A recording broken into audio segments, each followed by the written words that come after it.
श्री रामनवमी जन्मोत्सव मोठ्या उत्साहात उंबरठ येथे साजरा। छत्रपती शिवाजी महाराजांच्या पदस्पर्शाने तसेच नरवीर तानाजी मालुसरे यांच्या ऐतिहासिक स्थान असलेले उंबरठ येथे मोठ्या उत्साहात श्री राम जन्मोत्सव मोठ्या उत्साहात साजरा झाला। समर्थ रामदास स्वामी स्थापित प्रभू श्रीराम, लक्ष्मण, सीता आणि हनुमान यांचे मंदिर आहे। शिवकालापासून श्रीराम जन्मोत्सव सोहळा गेली 76 वर्ष अखंड हरिनाम सप्ताह साजरा केला जातो। यावर्षी 77व्या वर्षी श्रीराम जन्मोत्सव मोठ्या उत्साहात साजरा करण्यात आला।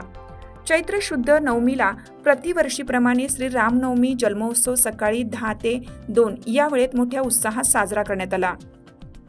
रामनवमी जन्मोत्सवाचे कीर्तन सेवा हरिभक्त परायण गुरुवर्य रामदादा महाराज घाडगे करंजे यांचे संपन्न झाले। यावेळी राम जन्माची कथा होऊन प्रसाद म्हणून सुंटवडा वाटप करण्यात आला। त्यानंतर महाप्रसादाचा कार्यक्रम झाला। या सोहळ्यासाठी ग्रामस्थ, तालुक्यातील विविध मान्यवर, गायनाचार्य, मृदुंगाचार्य तसेच सर्व आबालवृद्ध यांच्या उपस्थितीमध्ये श्री रामनवमी जन्मोत्सव साजरा झाला।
लोकमान्य न्यूजसाठी संचालक लक्ष्मीकांत शिंदेसह सीताराम कळंबे, पोलादपूर।